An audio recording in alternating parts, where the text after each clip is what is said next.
Hi friends, if you're a new immigrant and planning to come to Canada, you might be thinking, okay, how can I rent a property, and if I rent a property, how it's going to look like, etc. Right? So I'm renting this place in Canada, Toronto. So I'm going to walk you through my home so that you'll get an idea how much I'm paying for a home like this, as well as how it's going to look.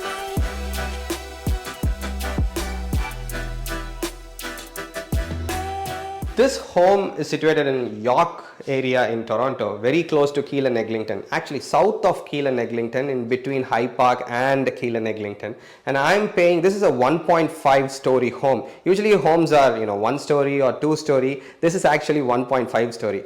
Like few years back, I would say, few decades back, I'm guessing this property would be built about 40 years ago. So this is a 1.5 story. In the first floor, you'll get about 60% of the whole living area. And then in the second floor, which is the 0.5 story, you'll get about 40% of the living area out of the whole 100. Without considering the basement. Basement is a separate area which is also rented to somebody else, but I won't be able to show you the basement because somebody else is there. I'm just going to walk you through the place where I live right now. I'm paying $1,500 for this property a month, which is relatively cheap compared to the rental market at this time. I'm going to move out of this place to a little bit a bigger space because I have a kid now and we are recording and lots of things are happening because I'm also working from home. With a kid working from home, just having one living area, it's kind of hard to manage. So I need a separate room to work. So that's the only reason why we are moving out of this place. But yes, I got a good deal for $1,500. That's where I was living till now, and now this house is going to be rented for $1,800. I think that's fair price for the market right now, and this is an individual home, right? You're not going to be sharing the space with anybody else. So this house, the whole lot area is 25 feet by 118 feet. Basically 25 feet of frontage. That's the front portion, front width. That's 25 feet, which is a little bit lesser, but that's okay. This property was bought in 2014 November for $375,000.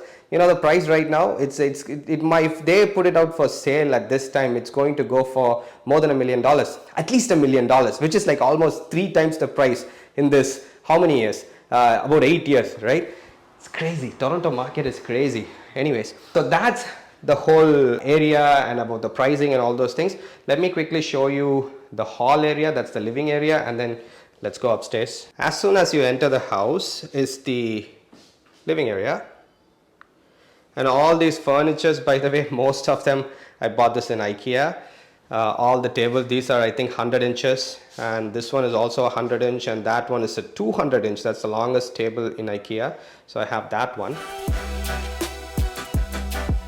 This is a very big space. I moved in about 4 months ago, but I didn't buy a couch because I know that I'll be moving very soon. So I didn't buy a couch yet, but very soon after I go to the new place, I'm going to order a couch. And from what I'm hearing is furniture is also hard to get. If you order a furniture, it's coming like after 2 months, 3 months, because the demand is so high, or the logistics are not working right, whatever. So many reasons these days after COVID, everything is slow. And in the hall area, you'll have another door. Basically, we never open this door because this one goes to the basement. We have no reason to go to the basement, so we never open it. And after the living room, you just walk in here, and that's where the kitchen is.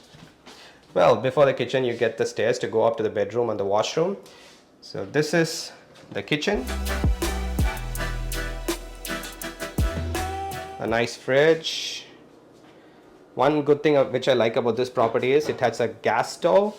And the microwave, you will have to buy your microwave, you will have to buy your kettle and all those other good stuff. But the houses in Canada usually comes with the stove as well as the fridge, and it'll also have your washer dryer. So in case if you're moving to Canada and if you're thinking about renting a property, you don't have to worry about washer dryer, fridge, as well as the gas stove. But kettle and all those other things you'll have to purchase for anywhere you go, unless and until if it's a fully furnished house, then it's a different story. You'll have all those stuff. But in a regular rental property, this is what you'll find. So what about apartments? There are condominiums, there are apartments. Condominiums are owned by individual owners. Apartments are managed by property management, right?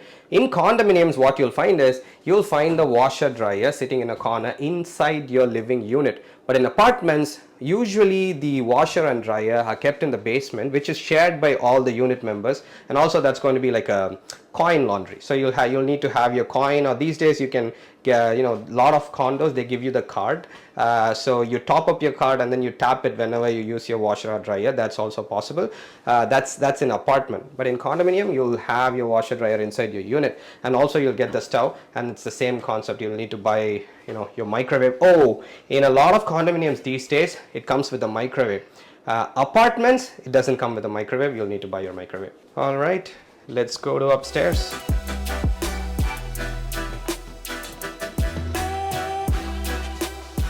So this is like a storage area of ours. We have a big space here, but right now we are just using this for storage purposes. Usually in a regular house, whatever things you don't need or don't use in a regular basis, what people do is they'll be putting it in their garage. But for us, this house doesn't have a garage. So what we have done is we have just stocking everything here. Things are piling up. I know it's messy. Probably in our next house we'll be able to organize that. Or in a lot of apartments and condominiums, you get a locker for free or included in that rental amount. In those situations, what you can do is you can put all these things inside your locker area, which will also be very close to the parking in the basement. So your house won't look, messy, etc. Even now we can organize this, or maybe, move all these things in a corner of a bedroom or organize this properly. But we are moving. We have just put everything here. Very soon we are going to organize this. Very soon we are going to move this, take it to our new place. And as soon as we come upstairs, this is the washroom. And this is the only washroom in this house. You don't have a powder room. Powder rooms are basically a small washroom where you won't be able to take a shower, but in case if you want to use the toilet, there'll be facility for that. Usually in the houses, you get a powder room in the main floor, so that if your guests come in, they're not going to take shower. Somebody is going to visit you or something. But if they want to use the toilet, they can quickly use the toilet. That's the purpose of the powder room. This is our bedroom.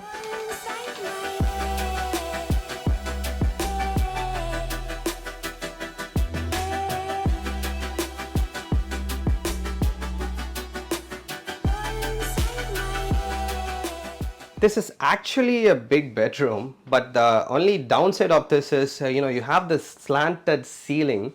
You won't be able to use those corners. You won't be able to stand there, etc. Initially, what we did was we had the bed here because, you have this tall ceiling in this place.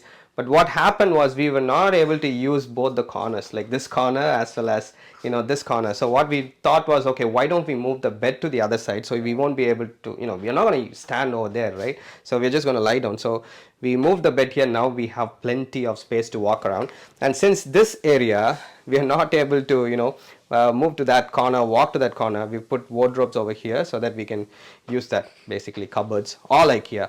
Because we keep moving a lot, so we don't want to invest a lot in furnitures. We don't usually invest a lot in furnitures. So usually whenever we move, depending on the space we have, take the measurement, go to IKEA, and then we get most of our furniture. So this is the bedroom.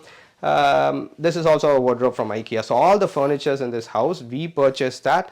We did not, there's a small closet here, but you won't be able to fit in a lot of stuff here. But some houses come with a lot of shelves and cupboards, a big closet and everything. But again, the price is going to increase, right? As you have more facilities, the price is going to increase. Even here, I have a portable AC. This house doesn't come with the centralized AC. This portable AC, I think it costs around $450 or $500 in Canadian Tire. But a window AC might work out a little bit more cheaper for you guys. It might cost around $200, I think. And if you call a technician, they're going to charge you around $100 to install it. I think so. I could be wrong, but that's an approximate number. In most of the condos, you'll have centralized AC. But again, how many months you're going to use an air conditioner, right? Well, at this time, this is summer and it's like super hot. Even now, I'm like sweating.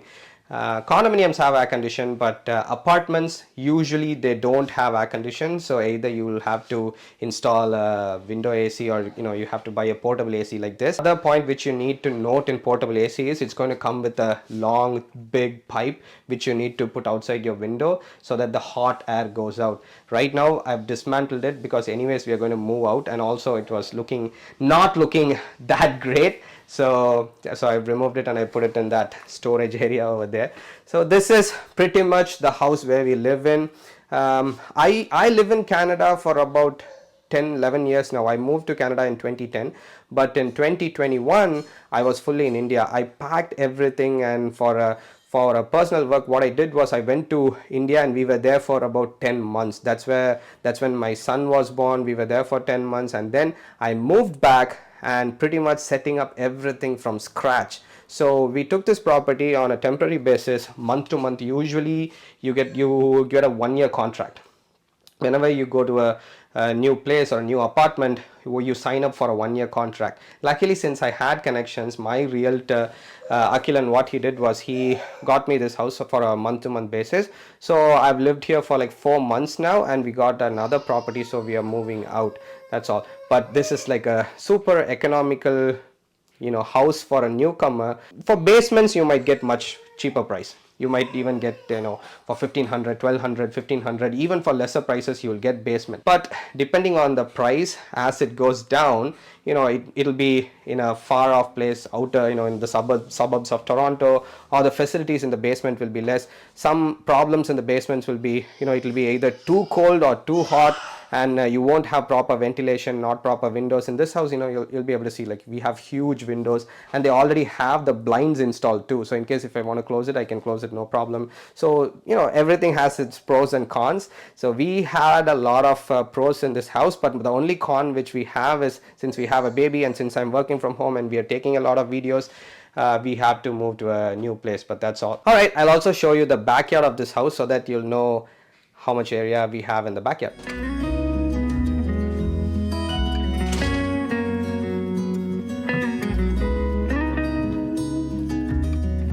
So this is the way to the backyard, and this is the door to the basement. It's a separate entrance. Like I said, somebody else is living, so we won't be able to go there, but I'll show you the backyard. So this is the backyard of the house. It's a huge backyard basically. This backyard is not maintained properly, but if you maintain it properly, it's a huge space, right? It's 118 feet from the front to the back, and the frontage is about 25 feet. So it's the total lot area is 25 feet by 118 feet. It's a small frontage, but it's a small house too, right? But in case if they want to, construct it, demolish it and construct it in the future, it's going to be a beautiful location, and they can build a beautiful property in this spot. Friends, I hope you had a good tour of the property where I'm living right now, and hope you'll also get an idea of how properties would look in Toronto, how an individual house will look in Toronto. There's a lot of big houses. Obviously, the property where I'm going to live in next, I'm going to show you everything what is going to be there, both in the upper floor and in the basement, because we are renting out the entire building there. 100% that's going to come in our channel too. And in case if you want to see any other houses or whatever in Toronto, because that's where I live and that's where I can show, in case if you have any suggestions what you would like to see, please do let me know, and definitely we can make a video about that. Hope you enjoyed this video, and if you have liked this, please click the like button, as well as subscribe if you haven't already. Please do. Thank you so much. Bye bye.